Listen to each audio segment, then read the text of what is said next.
Alhamdulillahi Rabbil Alamin. Wassalatu wassalamu ala nabina Muhammadin wa ala alihi wa sahbihi ajma'in. Amma ba'd. Assalamu alaikum wa rahmatullahi wa barakatuh.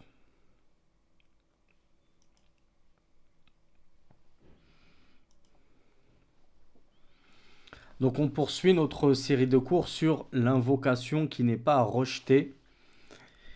Et du coup nous allons voir toutes les causes à entreprendre pour se voir accepter l'invocation et exaucer. Et on va détailler chacune de ces causes. En tout cas, c'est le cheikh Abdurrazzaq al-Badr hafidhahullah qui les a détaillées. Donc on va, Inch'Allah, se contenter de traduire ces propos, voire de les annoter si le besoin s'en fait sentir. Si vous vous souvenez, la première cause, et l'une des plus importantes, d'exaucement des du'as, c'est hudurul qalb, la présence du cœur. C'est-à-dire qu'on doit vivre ce qu'on récite. On doit ressentir dans son cœur ce qu'on est en train de dire. Donc, c'est-à-dire on ne doit pas être insouciant. On ne doit pas être ailleurs lorsqu'on fait des invocations. Donc le cheikh nous dit Al-amru al-awwal an yad'u al-muslimu biqalbin hadirin wa huduru al-qalb huwa iqbaluhu ala Allah fala yakunu du'a'uhu mujarrad harakatin lil-lisan wa qalbuhu ghafil. Donc le cheikh nous dit que la première cause qui est la présence du cœur, il nous dit c'est le fait que l'invocateur, il doit être totalement dirigé vers son créateur qu'il est en train d'invoquer lorsqu'il l'invoque. Et sa dua, son invocation ne doit pas être un simple mouvement de la langue qui prononce des mots, des paroles, mais le cœur, lui, ne frémit pas, ne vibre pas. Donc le cheikh nous dit, ça ne doit pas être juste un mouvement de la langue, tandis que le cœur est insouciant et absent. Ton cœur, il doit être présent, il doit comprendre ce qu'il est en train de réciter. Il doit être en train de le penser lui-même réellement. Le cheikh nous dit بل يحرك لسانه بالدعاء مع حضور القلب ولهذا قال النبي صلى الله عليه وعلى آله وسلم ادعوا الله وأنتم موقنون بالإجابة واعلموا أن الله لا يستجيب دعاء من قلب غافل لاهٍ. Et si le cheikh nous rappelle ce hadith du messager d'Allah sallallahu alayhi wa sallam qu'on trouve dans les Sunan d'At-Tirmidhi sous le numéro 3479, le prophète avait dit invoquez Allah tandis que vous êtes certain de l'exaucement. C'est-à-dire que lorsqu'on invoque Allah, on doit avoir confiance qu'il va nous exaucer. On doit être optimiste. C'est pas on invoque Allah tout en étant pessimiste et en se disant je en demande peut-être trop, je mérite pas qu'il m'exauce, je ceci et cela. Non, le messager d'Allah sallallahu alayhi wa sallam nous dit invoquez Allah et soyez en gros confiants de l'exaucement. Soyez optimiste. Ayez la bonne opinion d'Allah qu'il va vous exaucer. Donc il nous dit soyez certains de l'exaucement, carrément. On doit être certain qu'Allah en tout cas est capable de nous exaucer. Et si on remplit toutes les conditions et toutes les causes, alors pourquoi est-ce qu'il refuserait notre invocation?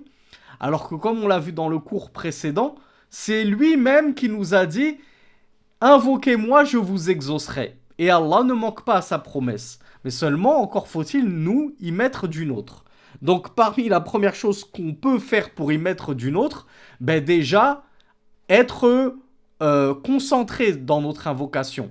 Avoir le cœur présent et ne pas être distrait. Voilà pourquoi le messager d'Allah sallallahu alayhi wa sallam termina son hadith en disant « Et sachez qu'Allah n'exauce pas l'invocation émanant d'un cœur distrait, insouciant. » Donc si je veux avoir des chances dans le sens de probabilité bien entendu, si je veux avoir des chances d'être exaucé, eh bien, mon cœur ne doit pas être distrait lorsque j'invoque Allah. Je ne dois pas être ailleurs. Je ne dois penser à rien d'autre qu'à ma doua et à mon Seigneur. Donc lorsque j'invoque, je dois être concentré, conscient, le cœur bien présent. Il bouge en même temps que mes lèvres, il frémit autant que mes lèvres. Et je dois être sûr qu'Allah Azza wa Jal va m'exaucer. Et la bonne opinion d'Allah subhanahu wa ta'ala. Et le cheikh nous dit, parce que certains pourraient nous poser cette question très judicieuse, comment je sais si mon cœur il est vraiment présent ou non? Même si ça pourrait sembler être une question complètement désuète. Mais admettons que quelqu'un se dise, oui, mais est-ce que mon cœur, il était vraiment présent? Comment je peux savoir si j'ai rempli cette première condition? Le cheikh Abdul Razak al-Badr, il nous dit parmi les signes qui vont démontrer que ton cœur n'était pas présent. Il y a kathratul inshirali wal haraka waqt ad-du'a. Alors oui, Abu Salman nous dit quand on a les larmes et les poils hérissés, là c'est... Notre frère Abu Salman, il a visé le top du top. La crème du chef. Le Cheikh Abdul Razak al-Badr nous dit parmi les signes qui vont trahir que ton cœur n'était pas présent et donc que tu n'étais pas vraiment concentré, il y a le fait que tu fasses beaucoup de mouvements durant ton invocation. Tu es en train d'invoquer et tes mains vont s'amuser avec des cailloux. Tu vas t'amuser avec ton vêtement, que ce soit l'invocation du Qunut en prière ou n'importe où ailleurs.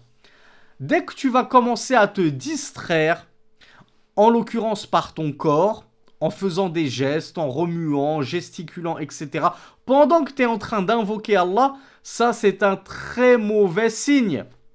Ça sent mauvais.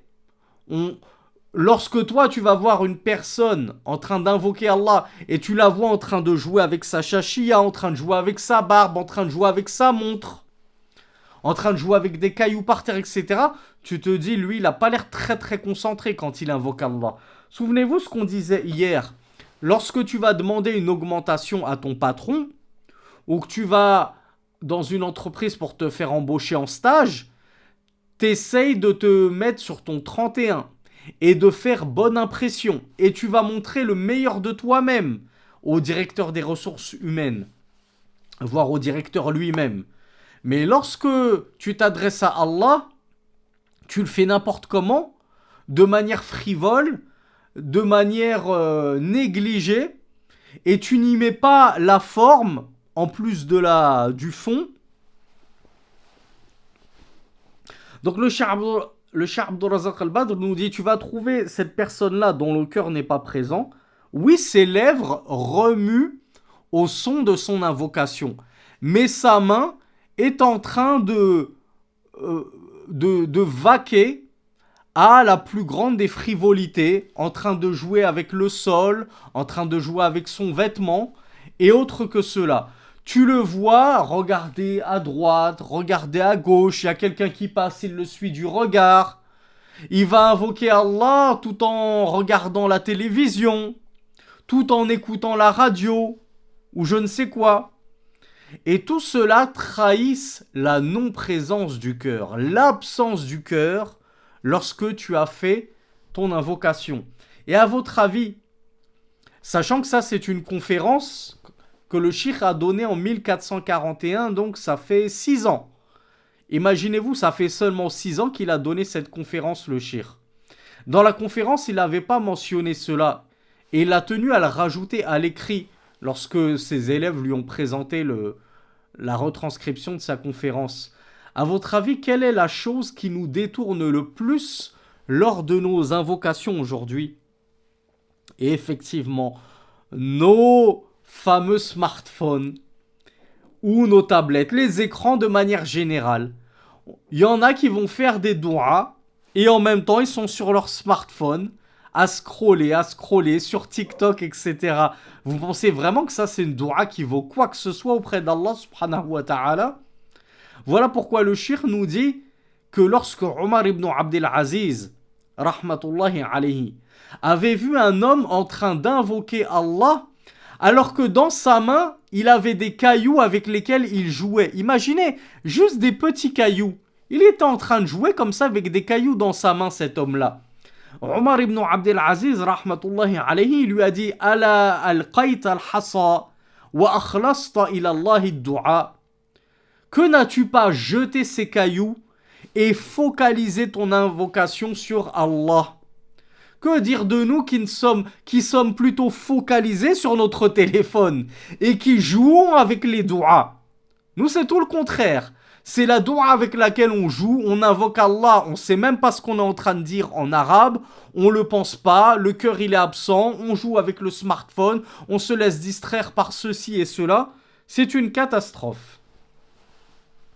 Donc le Cheikh Abdul Razak al-Badr nous dit aujourd'hui, on pourrait paraphraser cette parole de Omar ibn Abdel Aziz et dire aux gens Ala aghlaqta al-jawwal wa akhlasta lillahi as-su'al. Que n'as-tu donc pas éteint ton téléphone et ne t'es-tu pas focalisé sur Allah dans ta demande, dans ta requête, pour être sûr d'être exaucé?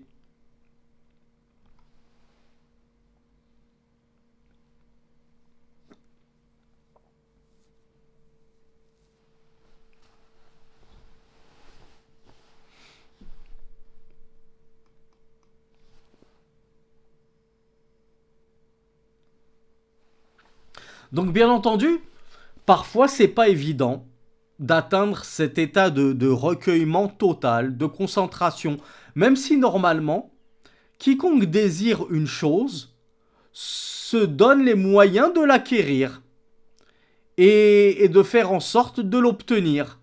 Donc voilà pourquoi le shirk nous dit que lorsque tu invoques, la première des causes, c'est de te tourner entièrement vers Allah subhanahu wa ta'ala, donc en étant très concentré en cela, dans ton invocation, wa an yujahida nafsahu ala jam'i qalbihi wa fikrihi ala matlubihi wa hajatihi.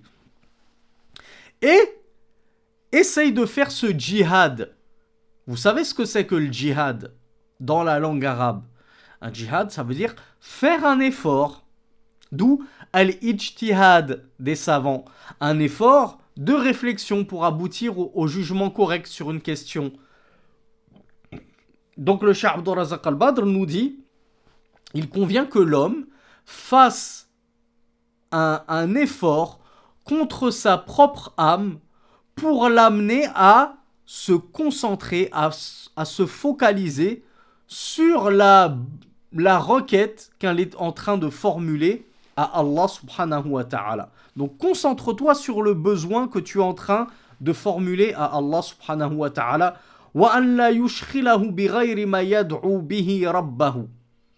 Et donc fais en sorte de ne pas te laisser déconcentrer et distraire par quoi que ce soit lorsque tu es en train de t'adresser à ton Seigneur. En effet, le cœur, s'il est laissé comme ça à l'abandon, on le laisse livrer à lui-même, qu'est-ce qu'il va faire le cœur? Le cœur, c'est le plus grand des voyageurs.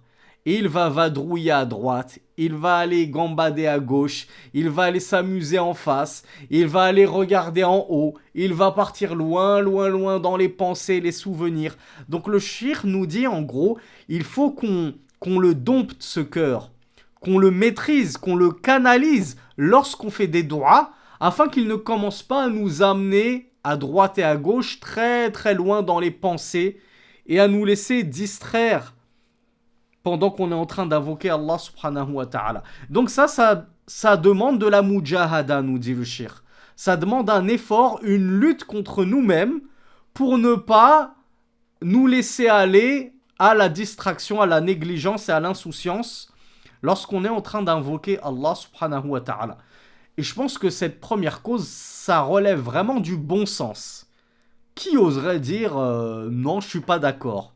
C'est évident, ça relève du bon sens. La deuxième cause, si vous vous en souvenez, c'était de chercher les moments propices à l'exaucement des douas. Est-ce que ça veut dire que je ne peux faire mes invocations qu'à ces moments que nous allons citer? En l'occurrence, il y en a 6. Bien entendu que je peux invoquer Allah à n'importe quel moment.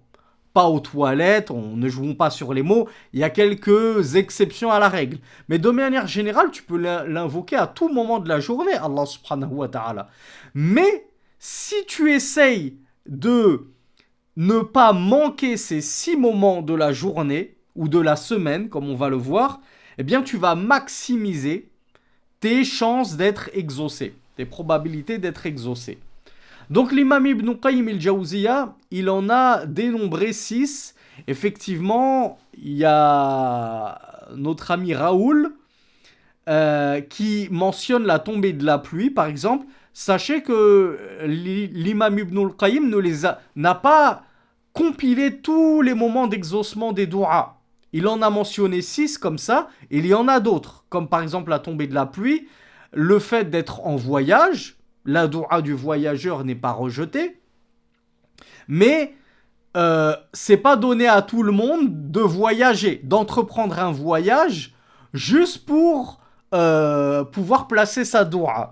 Donc là, l'imam Ibn Qayyim al-Jawziyya va nous rapporter 6 moments de la journée et de la semaine qui arrivent tout le temps. Donc tu es sûr lorsque tu les cherches, de les trouver. Mais le voyage, c'est pas donné à tout le monde. La tombée de la pluie, c'est entre les mains d'Allah. C'est pas toi qui décides quand est-ce qu'il va pleuvoir pour pouvoir faire ton invocation. Donc quel est ce premier moment qui est immanquable? C'est sûr qu'il va arriver. Le dernier tiers de la nuit, si vous vous souvenez. Et on a vu comment calculer le dernier tiers de la nuit. Eh bien, le Cheikh Abdul Razak Al-Badr nous dit ça, c'est l'un des moments les plus propices de toute la journée. Journée avec un grand J, c'est-à-dire dans les 24 heures. Le moment le plus propice à être exaucé, c'est là, durant ce dernier tiers de la nuit, lorsque tout le monde dort. Toi, tu te lèves. Si possible, fais un petit qiyam. Une petite prière de nuit. Même si c'est juste 2 raka'a, 2 unités de prière. C'est déjà énorme lorsque la majorité des habitants de la terre ronflent et dorment à poing fermé. Mais toi, tu te tiens debout, vaillant, courageux, devant Allah subhanahu wa ta'ala. Tu le pries, tu l'invoques. Allahu Akbar. C'est déjà énorme. Donc le Cheikh Abdul Razak Al-Badr nous dit Huwa min a'zamiha sha'nan. Ça fait partie vraiment des meilleurs moments de la journée, des plus propices à l'exaucement des invocations. Comme l'a dit le prophète sallallahu alayhi wa sallam dans un hadith unanimement authentique. Il est rapporté dans Bukhari numéro 1145. Il est rapporté dans le Sahih de Muslim numéro 758. Le prophète sallallahu alayhi wa sallam a dit Yanzilu Rabbuna kulla laylatin ila as-sama'i ad-dunya. J'espère que on a encore quelques amis Ash'ari qui sont toujours là avec nous jusqu'à aujourd'hui. Le messager d'Allah qui est le plus connaisseur de son Seigneur et qui était le plus prompt à ne pas égarer ses compagnons en leur inculquant une image d'Allah qui serait soi-disant hérétique, soi-disant anthropomorphiste, il leur a dit « Notre Seigneur descend au ciel de cette dunya, c'est-à-dire le ciel le plus bas, le plus proche de nous, chaque nuit, lorsqu'il ne reste que le dernier tiers de la nuit. Fayaqul, et il dit alors « Man yad'ouni fa'astajiba lah » Qui donc m'invoque afin que je l'exauce. Waman yas'aluni fa'u'tiyah. Et qui donc me demande afin que je lui donne. Waman yastaghfiruni fa'aghfira lah. Et qui donc me demande pardon afin que je lui pardonne. فدل الحديث أن هذا الوقت العظيم المبارك من أحرى أوقات الإجابة فينبغي لكل مسلم أن يجتهد في اغتنام هذا الخير وأن يحرص كل الحرص على أن لا يفوت ليلة إلا ويدعو الله في هذا الوقت المبارك. Donc le Cheikh Abdul Razak Al-Badr, il nous enjoint et il nous motive à ce qu'on ne passe pas la moindre nuit sans essayer de se lever durant le dernier tiers. Et sachez que se lever durant le dernier tiers, mes frères et mes sœurs, ça ne veut pas inexorablement dire se lever au début du dernier tiers de la nuit. Tu peux te lever même 10 minutes avant le Fajr, 15 minutes avant le Fajr. Bien sûr, plus tu te lèveras longtemps avant le Fajr, et mieux ce sera. Plus ce dernier tiers de la nuit, il sera long chez toi et consacré à l'adoration d'Allah, plus tu vas prendre des hasanat. Et plus tu seras propice à être exaucé et à être aimé d'Allah subhanahu wa ta'ala. Mais il te suffit de te lever 5 minutes, 10 minutes avant l'adhan du Fajr. Fais tes ablutions rapidement, fais 2 rak'a rapidement, fais ton witr, une unité de prière et fais des doigts. Et essaye même de faire des doigts dans les soujouds, dans tes prosternations, après le tashahhud. Et là, tu feras partie de ceux qui auront invoqué Allah subhanahu wa ta'ala durant le dernier tiers de la nuit, même si ça n'a duré que 5 minutes. 5 minutes ne sont-elles pas meilleures que walou? Ne sont-elles pas meilleures que rien du tout? Lorsque les autres dorment à point fermé comme on l'a vu. Donc, ne méprisez pas vos actions, mes frères et mes sœurs, quand bien même elles vous paraissent minimes. Le messager d'Allah sallallahu alayhi wa sallam nous a dit ne méprise aucune bonne action, ne serait-ce qu'une demi-date.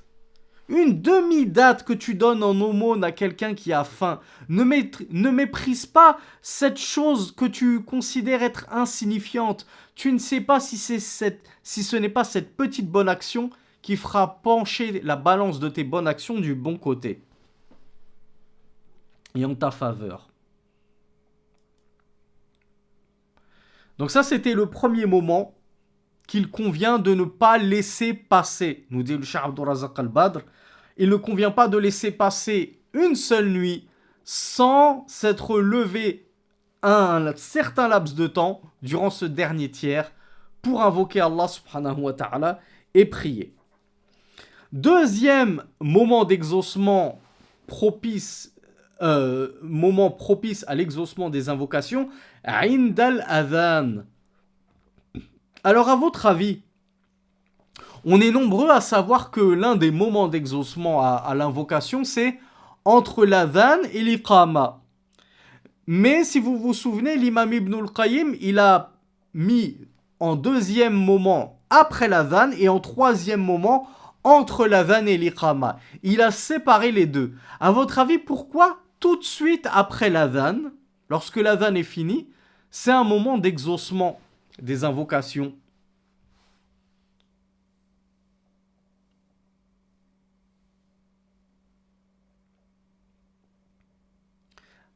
Bravo Abu Salman, bravo Yassine.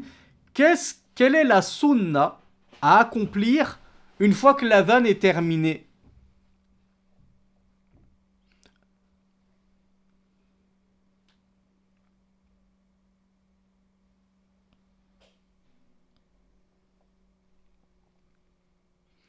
Effectivement, déjà on répète comme le muezzin.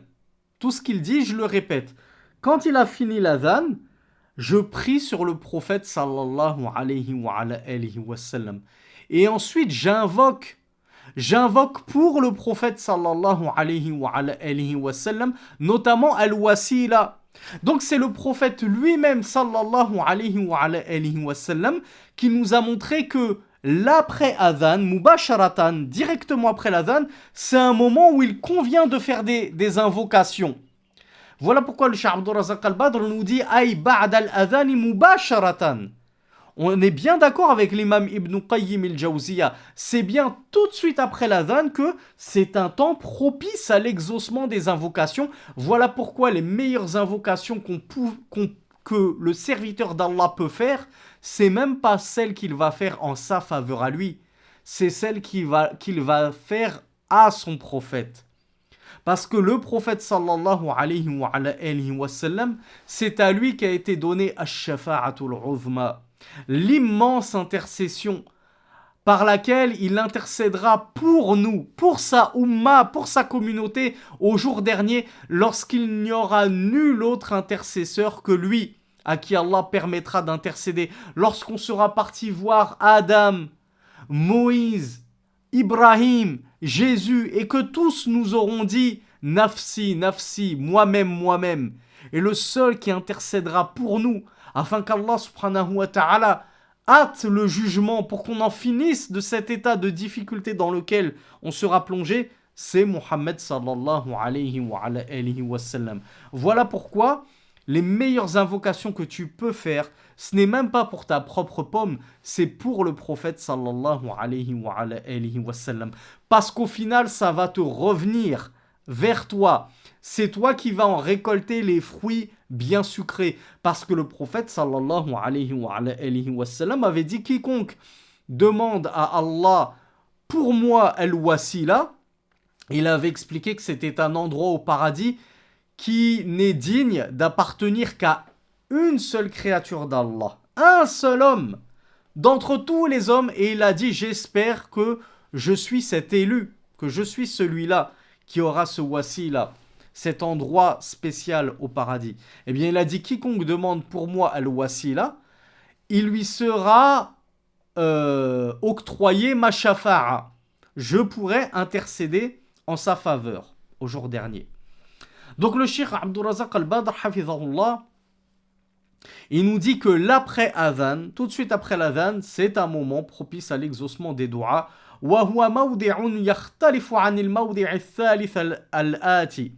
Et c'est un moment différent du troisième moment qui est entre l'adhan et l'iqama, où tu as généralement 10, 15, 20 minutes, selon les régions, les mosquées, etc., pour pouvoir faire un maximum de dua.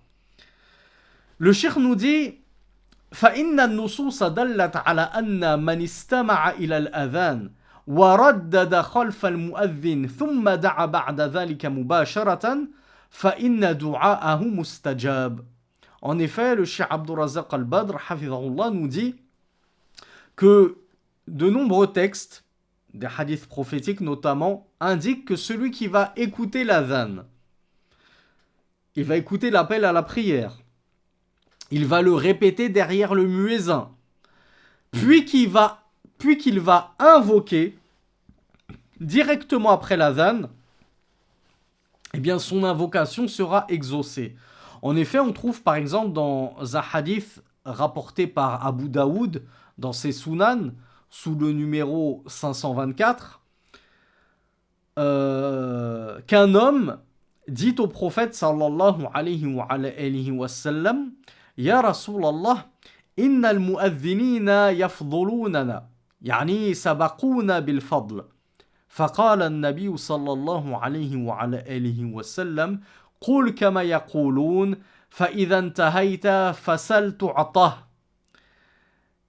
Alors cet homme lui a dit, il a dit ô messager d'Allah, les muezzins nous ont devancés dans la grâce, dans les bienfaits, au vu de leur statut, de leur noble statut qui est le fait de lancer l'adhan, d'appeler à la prière. Donc cet homme-là s'est dit, comment est-ce qu'on pourrait nous aussi obtenir le même mérite que les muezzins? Le prophète sallallahu alayhi wa sallam lui a dit, dis comme ils disent, c'est-à-dire répète ce que disent les muezzins. Puis lorsque tu as terminé, c'est-à-dire de répéter l'adhan derrière le muezzin, alors demande, fasal, tu'ata, demande et on te donnera. C'est-à-dire invoque et Allah t'exaucera. Dans ce hadith-là, il y a une preuve claire que juste après avoir répété l'adhan avec le muezzin, il est recommandé de faire des doigts, de demander à Allah, et Allah nous donnera, nous exaucera.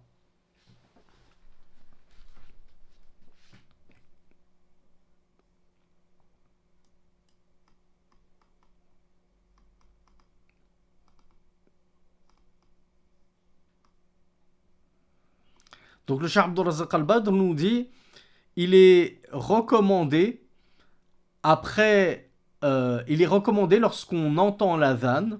Alors bien entendu, quand on se trouve en terre de Kouf, c'est compliqué de répéter l'adhan du muezzin qui est enfermé dans sa mosquée et dont le son du micro ne n'outrepasse pas les murs de la mosquée.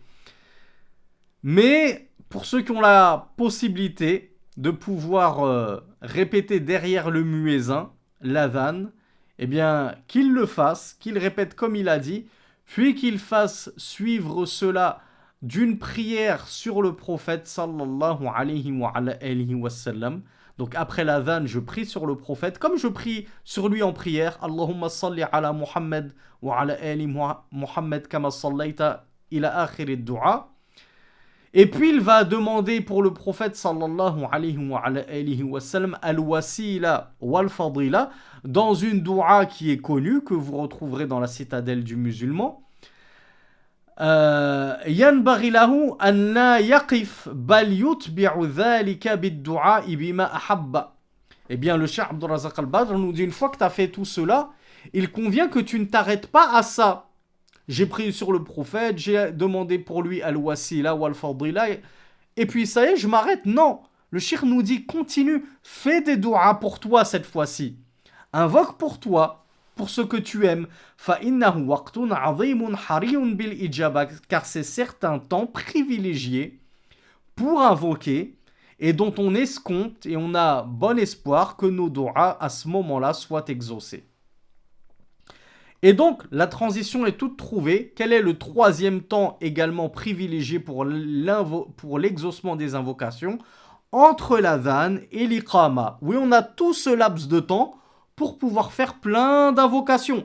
وقد ورد في فضل الدعاء بين الأذان والإقامة مطلقا عدة نصوص منها قول النبي صلى الله عليه وعلى آله وسلم الدعاء لا يرد بين الأذان والإقامة. On a plein de textes qui le prouvent. Qu'entre l'adhan et l'iqama, c'est un moment privilégié pour se voir exaucer les invocations.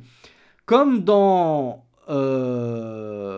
le Musnad d'At-Tayalisi, sous le numéro 524, le prophète sallallahu alayhi wa alayhi... Alors, pardon, je me suis trompé de référence. Dans les Sunan d'Abu Daoud, sous le numéro 521, le prophète sallallahu alayhi wa sallam a dit « L'invocation n'est pas rejetée entre l'adhan et l'iqama. » Allahu Akbar, on ne peut pas faire plus clair. Et dans le Musnad d'At-Tayalisi, sous le numéro 524, le prophète sallallahu alayhi wa sallam a dit « إِذَا نُودِيَ بِالصَّلَاةِ فُتِحَتْ أَبْوَابُ السَّمَاءِ وَاسْتُجِيبَ الدُّعَاء » Il a dit sallallahu alayhi wa sallam, lorsqu'on a appelé à la prière, les portes du ciel s'ouvrent et l'invocation est exaucée. Donc il convient, nous dit le Cheikh Abdul Razak al-Badr, hafidhahullah, de multiplier les invocations durant ce laps de temps, entre l'adhan et l'iqama.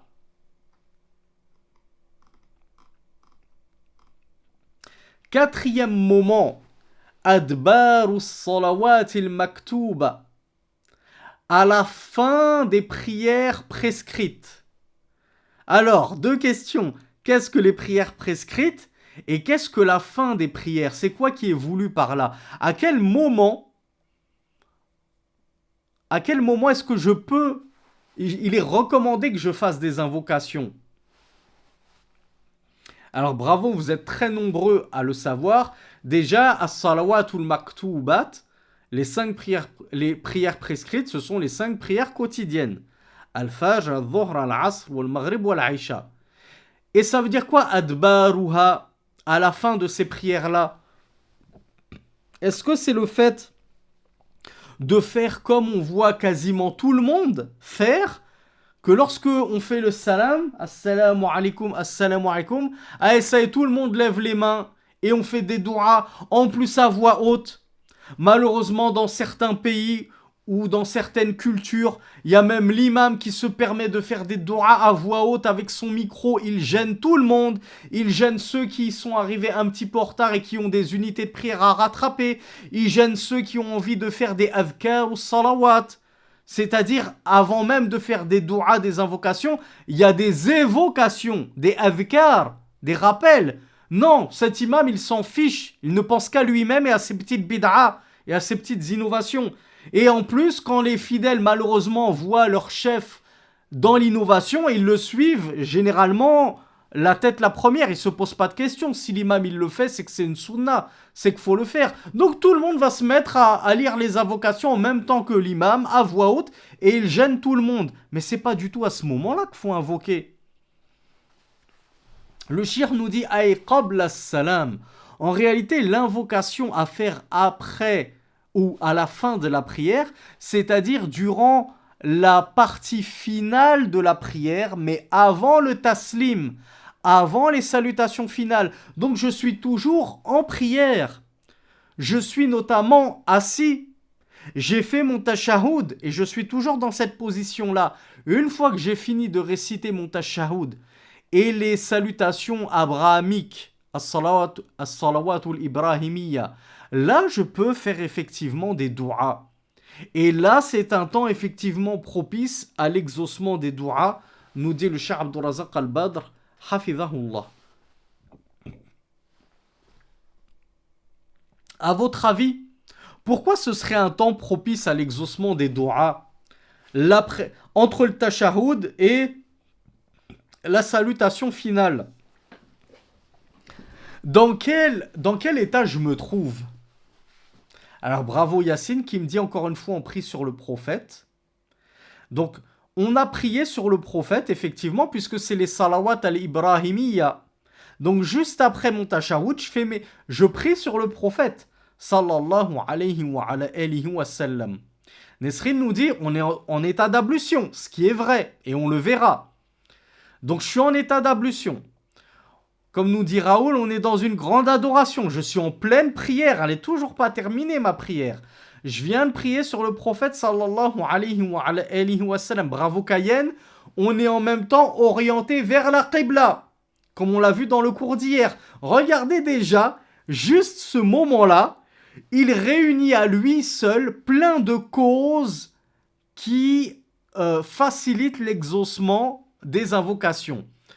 Donc le Cheikh Abdourazaq al-Badr nous dit regardez fihi al-adid min asbab ijabati ad-du'a. À ce moment-là se sont réunis tout un tas de causes d'exaucement des du'a. Fal muslim yakunu mutatahhiran. À ce moment-là on est en état de pureté. Wa mustaqbilan lil qibla, orienté face à la qibla.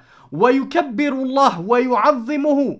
On vient de faire at-tahiyyatu lillah was-salawat wat-tayyibat. C'est quoi ça? Ça, c'est des éloges à Allah subhanahu wa ta'ala. On le verra, et on l'a vu hier.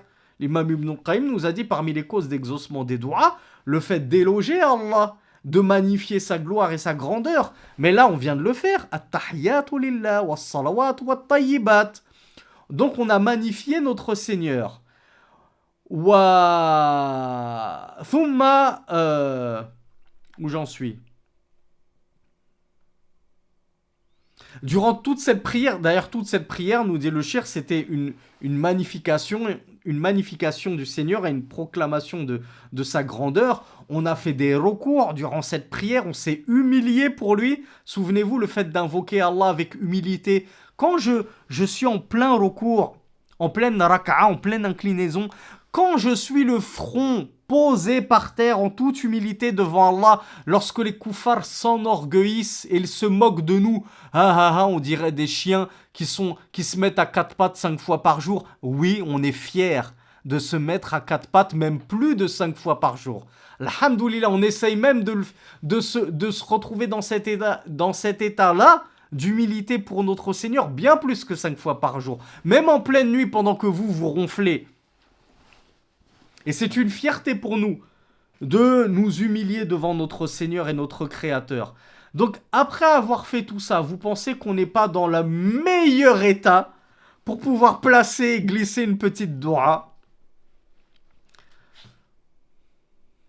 Donc, le cheikh nous dit ثم إذا جلس للتشهد بعد هذه الأعمال العظيمة يبدأ بتحية الله وتعظيمه وبعدها ينطق بشهادة التوحيد ثم يصلي على النبي بأكمل الصلوات وهي الصلاة الإبراهيمية فجميع ما تقدم من مواقف العبودية الجليلة تجعل هذا الموطن من أهم أوقات إجابة الدعاء. Donc le cheikh nous dit, regardez, on, on a lu du Coran en qiyam, on s'est incliné devant Allah, on s'est prosterné en toute humilité, en toute soumission devant Allah. Ensuite, on s'assoit et on récite notre tashahhud. Qu'est-ce qu'on récite dans le tashahhud? Le cheikh nous dit déjà, on commence avec les salutations envers Allah, on fait ses éloges et on proclame sa gloire et sa grandeur. At-tahiyatu lillah wa salawat wa tayyibat. Puis on prononce quoi?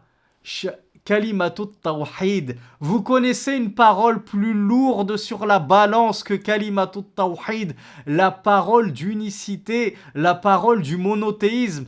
Ashhadu an la ilaha illallah. Wa ashhadu anna Muhammadan Rasulullah.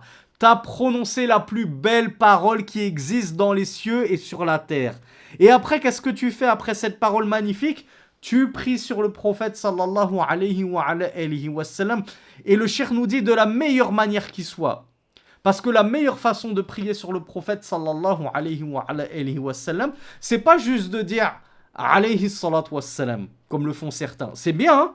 Ça suffit déjà de prier sur le prophète en disant cela.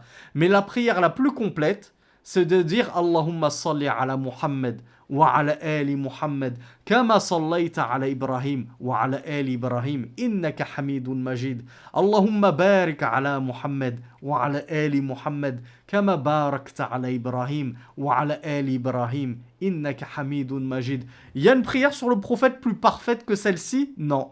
Tu viens de la porter à la fin de ta prière. Donc le cheikh nous dit, après avoir fait tout ceci, regardez tout le bien et toutes les causes d'exaucement des doigts que tu as réunis à ce moment précis de ta prière, est-ce que tu vas t'empresser à faire le taslim, les salutations, alors que c'est un moment propice à l'exaucement des doigts? Là, à ce moment-là, vas-y, fais des doigts. Fais des doigts, invoque ton Seigneur, Inch'Allah, tu ne seras pas lésé.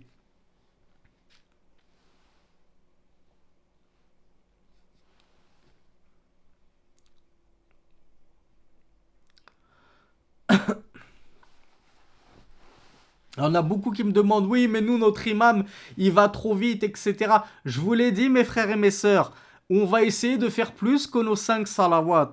Donc si moi, mon imam, il est trop rapide à la mosquée, qu'est-ce qui m'empêche moi de faire des rawatib à la maison? Qu'est-ce qui m'empêche de prier mon duha chez moi à la maison? Qu'est-ce qui m'empêche de faire du qiyamul layl? Là, vous êtes tout seul face à votre Seigneur. Vous avez tout le temps de prendre le temps et de faire toutes les du'as que vous voulez. Donc on trouve dans un hadith rapporté par Ibn Mas'ud radiyallahu anhu qui est unanimement authentique, on le retrouve dans Bukhari numéro 835 et dans Muslim numéro 402. في تعليم النبي صلى الله عليه وعلى آله وسلم للتشهد في آخره ثم يتخير من الدعاء أعجبه إليه فيدعو. Le prophète sallallahu alayhi wa sallam, lorsqu'il a appris le tashahhud à ses compagnons et qu'il leur a enseigné, il leur avait dit, puis qu'ils choisissent parmi les du'as celle qui lui plaît le plus ou celle qui lui plaise le plus, et alors qu'il invoque. Donc c'est le messager d'Allah sallallahu alayhi wa sallam qui dans ce hadith unanimement authentique nous a montré que l'après tashahhud, donc juste avant de faire le salam, le taslim, c'est un moment où on peut faire des du'as, et c'est même le prophète sallallahu alayhi wa sallam qui nous a enjoint à faire des du'as et recommandé à faire des du'as.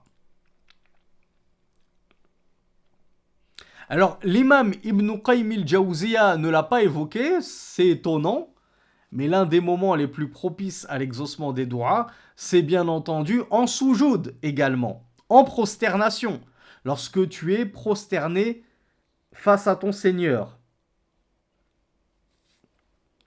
Et le prophète sallallahu alayhi wa sallam nous a aussi chaudement recommandé de multiplier les invocations dans cette station-là de la prière. As-sujud, la prosternation.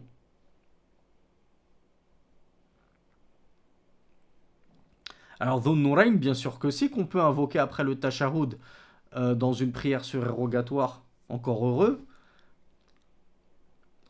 Cinquième temps d'exaucement des invocations. Inda su'ud al-imam yawm al-jumu'a ala al-minbari hatta tuqda as-salat.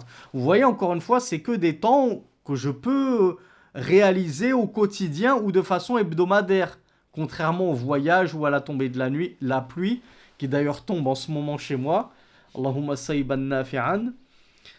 Donc, c'est quoi ce cinquième moment lorsque l'imam se monte sur le mimbar? Même en français, ça s'appelle un mimbar, n'est-ce pas? La chair. C-H-A-I-R. La chair donc c'est cette tribune sur laquelle il se tient pour délivrer son prêche. Mais lorsque l'imam monte sur sa tribune, le mimbar, le jour du vendredi, bien entendu, jusqu'à ce que la prière du Jumu'ah soit terminée, durant tout ce temps, c'est un moment d'exaucement des invocations. Mais est-ce que ça veut dire que je peux invoquer Allah subhanahu wa ta'ala depuis que l'imam il est monté sur sa chair jusque à la fin de la prière du Jumu'ah? Alors on me dit non, pourquoi non? Bravo, non, parce que j'ai pas le droit de parler durant la khutbah. Donc pendant que l'imam il est en train de délivrer son sermon, même si je comprends pas ce qu'il raconte parce que je comprends pas l'arabe, j'ai pas à parler et à me détourner de son prêche pour commencer à faire des doigts en disant oui mais là je suis en train de rater un temps propice à l'exaucement des invocations. Il y a un moment, c'est que lorsque l'imam monte, il dit assalamu alaikum, ensuite il s'assoit. Et ensuite, il y a le muadhin qui va lancer l'adhan. Donc entre le moment où l'imam il a salué et l'adhan, je peux essayer d'en profiter pour placer quelques doigts rapides. Ensuite, après l'adhan, une fois que l'adhan il est terminé, parfois l'imam lui-même, moi c'est ce que je faisais justement, je laissais du temps aux fidèles pour faire des doigts. Donc je restais comme ça 10-15 secondes, moi-même j'invoquais, et ensuite je me levais et je délivrais mon prêche, mon sermon. Donc si l'imam est intelligent et qu'il agit ainsi, toi, profites-en tout de suite après l'adhan. Ben là, tu es dans deux temps. Tu es dans le temps de l'après-adhan. Tu es dans le temps entre l'adhan et l'iqama. Et tu es dans le temps entre le moment où l'imam il est monté sur sa chair et la fin de la prière du Jumu'ah. Donc, tu es en train de regrouper trois moments en un. Donc, profites-en pour faire des doigts. Ensuite, il arrive que l'imam lui-même fasse des invocations au cours de son prêche. Tu peux dire Amin. Selon la majorité des savants, tu peux dire Amin. Il y a d'autres savants qui voient que tu ne parles même pas durant le prêche. Tu ne pries même pas sur le prophète sallallahu alayhi wa sallam lorsqu'il est mentionné. C'était notamment l'avis de Sheikh Al-Albani rahmatullahi alayhi. Mais la majorité des savants voient que tu peux dire Amin au doua de l'imam. Donc tu peux en profiter. Il y a un moment où l'imam, il s'assoit entre les deux sermons. Quand l'imam s'assoit entre les deux sermons et s'il est intelligent, il va laisser quelques secondes aussi. Il va pas s'asseoir 3 secondes. Il va laisser 10-15 secondes. Comme ça, les fidèles ont le temps de faire au moins une belle doua, voire plusieurs courtes douas. Et puis ensuite, une fois que l'imam a terminé son sermon et qu'il descend les marches, entre le moment où il termine son sermon, qu'il descende les marches, qu'il dise aux fidèles de bien s'aligner, et que les fidèles s'alignent tant bien que mal, etc., il s'écoule facilement une bonne minute, si ce n'est plus. Parfois 2-3 minutes, etc. Encore une fois, à ce moment-là, je peux faire des doigts. Puis, lorsque je suis en prière, qu'est-ce qu'on a dit? J'ai les soujouds. J'ai combien de soujouds dans la prière du Jumu'ah? 4. J'ai 4 prosternations, donc 4 moments pour pouvoir invoquer Allah subhanahu wa ta'ala. Encore une fois, si Allah m'a honoré de la présence d'un imam qui a un minimum de jugeote, un minimum de sagesse, il va faire de longues prosternations pour nous laisser le temps d'invoquer Allah subhanahu wa ta'ala. Donc encore une fois, 4 moments où je vais pouvoir placer des doigts. Et comme on l'a vu, après mon tashahhud, si l'imam il a de la sagesse, qu'il est intelligent, il va prolonger la station assise après le tashahhud pour vous laisser le temps de faire des doigts. Donc regardez comme entre la montée de l'imam le jour du Jumu'ah et la fin de la prière, on a l'impression que mais on ne peut pas parler durant ce moment-là, etc. Alors qu'en réalité, il y a plein d'occasions de pouvoir placer sa doua, même des douas, surtout lorsqu'on a un imam qui respire la sunna, qu'Allah nous l'accorde à tous, d'avoir un imam intelligent, qui aime la sunna, qui a de la sagesse et qui nous laisse le temps de pouvoir invoquer Yawm al-Jumu'ah. Donc, à ce titre, on a un hadith unanimement authentique du messager d'Allah sallallahu alayhi wa sallam qui a dit, comme dans le Sahih de Bukhari numéro 6400 et l'authentique de Muslim numéro 852, il dit Inna fil jumu'ati la sa'atan la yuwafiquha muslimun qa'imun yusalli yas'alullaha khayran illa a'tahu iyyahu wa qala biyadihi yuqalliluha. Le messager d'Allah sallallahu alayhi wa sallam a dit il y a certes le jour du vendredi une heure, aucun musulman ne coïncide avec cette heure tandis qu'il est debout en train de prier et qu'il demande à Allah un bien sans que Allah ne lui donne. Et on voit que d'autres narrations similaires ne mentionnent pas la condition qu'il faut qu'on soit debout en train de prier. Et le prophète sallallahu alayhi wa sallam fit un signe avec sa main pour montrer que cette heure du vendredi, elle est petite. C'est pas une grande heure du vendredi qui durerait toute la journée. C'est un moment précis du jour du vendredi. Donc le cheikh nous dit, le cheikh Abdul Razak al-Badr, hafizahullah, il nous dit ذهب جماعة من العلماء إلى أن هذه الساعة من صعود الإمام على المنبر إلى أن ينتهي من صلاة الجمعة. Donc un groupe de savants a vu que cette petite heure du vendredi, dans laquelle le serviteur d'Allah est en train d'invoquer, eh bien s'il coïncide à ce moment-là avec cette heure du vendredi où l'invocation n'est pas rejetée, Allah lui donnera ce qu'il lui a demandé. Il y a des savants qui disent cette heure du vendredi, elle se situe entre le moment où l'imam monte sur le mimbar et la fin de la prière du vendredi, en vertu du hadith qu'on vient de voir notamment. وذلك لما أخرجه الإمام مسلم في صحيحه عن أبي موسى الأشعري رضي الله عنه هي ما بين أن يجلس الإمام إلى أن تقضى الصلاة. Donc Abu Musa al-Ash'ari, lui, il avait fait sa fatwa, il avait dit que l'avis, il avait dit quelle était cette heure-là pour lui, il avait tranché en faveur de l'avis que c'était entre le moment où l'imam s'assoit, c'est-à-dire après être monté sur le mimbar, et le moment où la prière du vendredi est terminée. Ça, c'est la fatwa et c'est l'avis d'un des plus nobles compagnons, Abu Musa al-Ash'ari. Mais, et le cheikh Abdul Razak al-Badr, hafizahullah, nous dit وَهَذَا الْحَدِيثُ رُوِيَ عَنْ أَبِي مَسْعُودٍ مَرْفُوعًا إِلَى النَّبِيِّ صَلَّى اللَّهُ عَلَيْهِ وَعَلَى وَسَلَّمَ.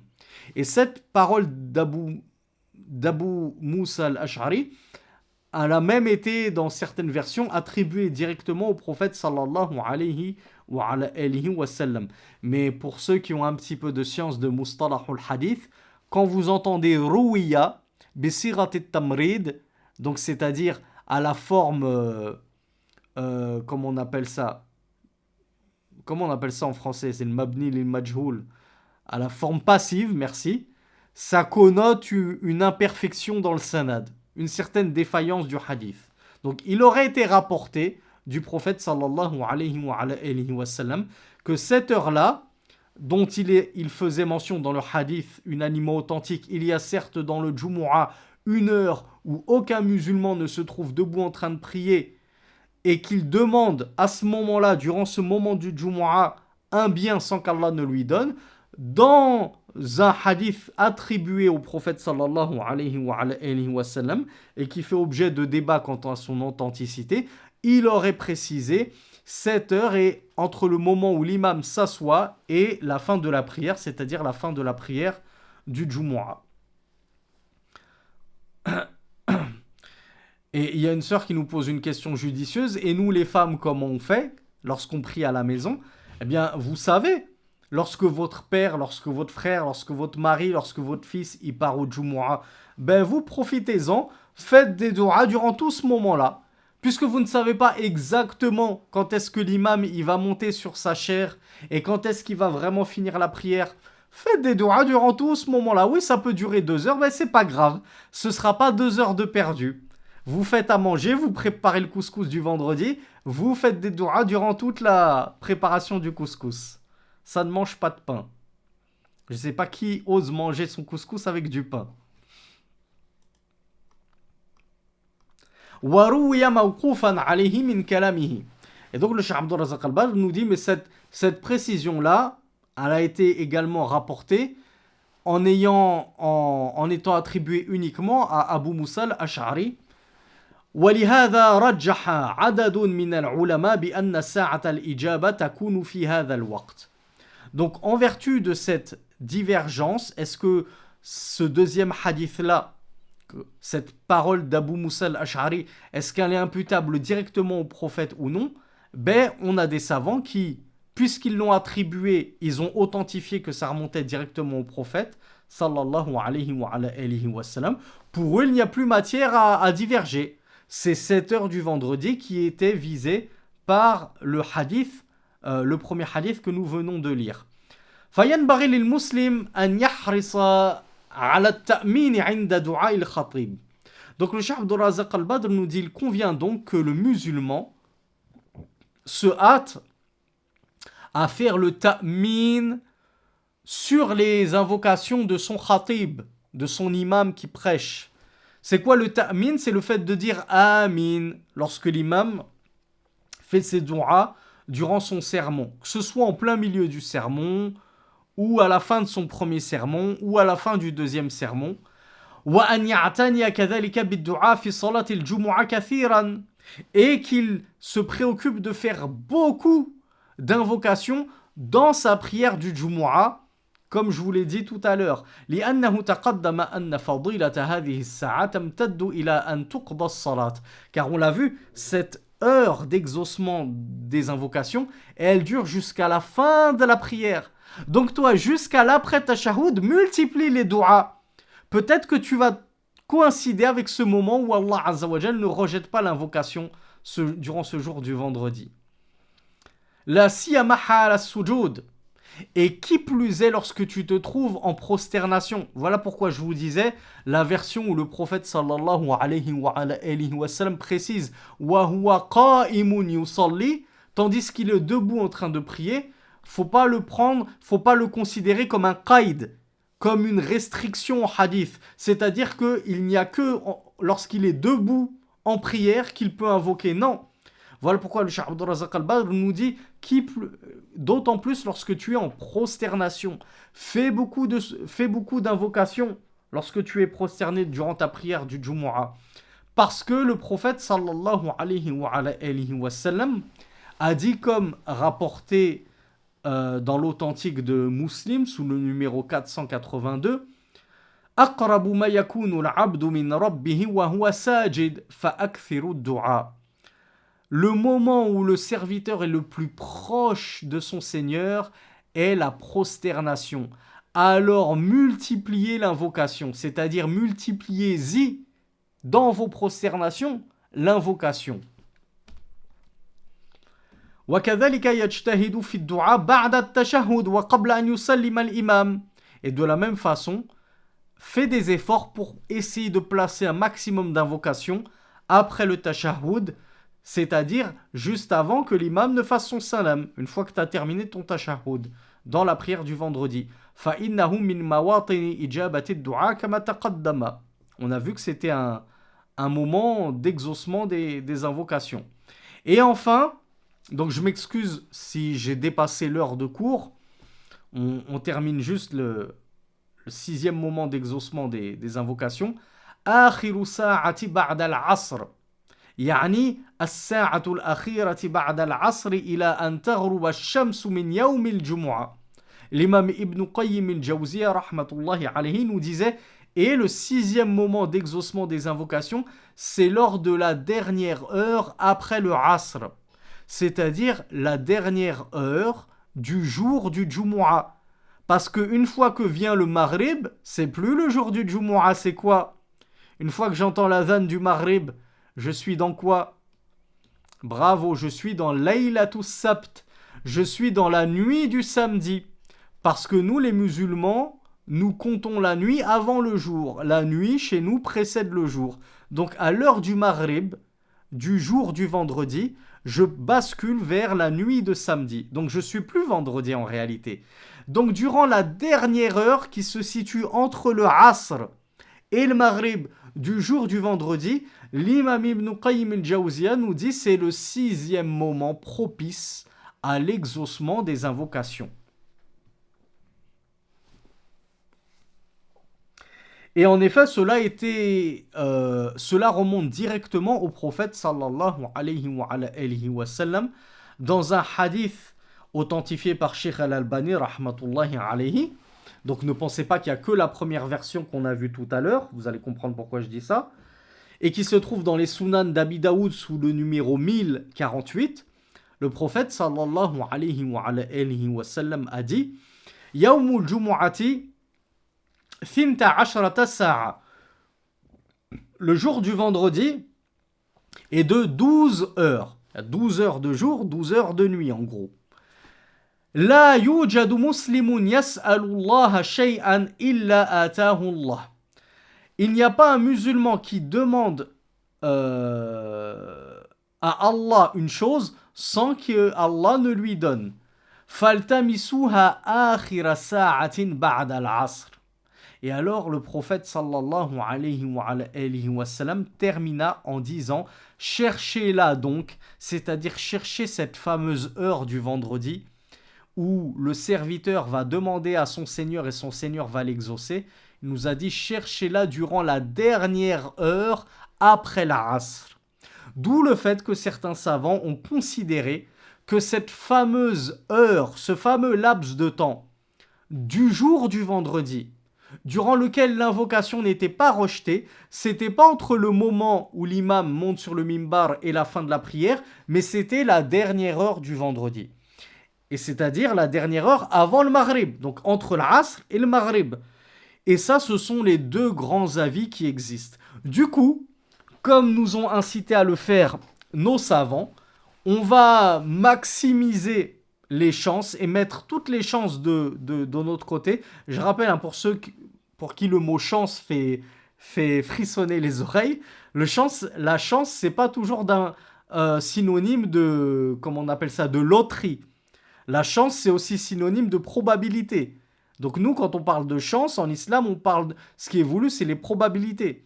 Donc je vais essayer de maximiser toutes les chances d'être exaucé en invoquant, durant ces deux moments-là, le vendredi, entre le moment où l'imam monte sur son mimbar jusqu'à la fin de la salatul jumu'ah, et également, je vais beaucoup invoquer à la fin de la journée du vendredi, c'est-à-dire entre le Asr et le Maghrib. Donc en gros, ma journée du vendredi, elle doit être chargée en doigts. Mais au moins, bi'idhnillah, je serai sûr de ne pas avoir manqué le moment. En plus, Rasulullah nous avait dit, il est petit ce moment. C'est comme il a dit, le jour du vendredi, il dure 12 heures. Parce qu'il y a 12 heures de jour, 12 heures de nuit en gros. Mais le moment d'exaucement des doigts, il est petit, c'est pas les 12 heures du vendredi. Donc je vais essayer, durant ces heures, ces deux créneaux horaires, de beaucoup invoquer Allah subhanahu wa ta'ala pour être exaucé.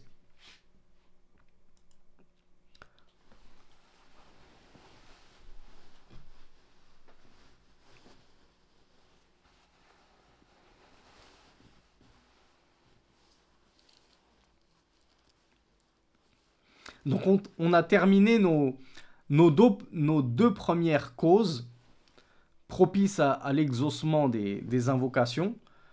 Demain, Inch'Allah, on parlera de l'humilité, du recueillement, lorsqu'on invoque Allah subhanahu wa ta'ala. On parlera du fait de se diriger face à la Qibla, d'être en état de purification, Inch'Allah.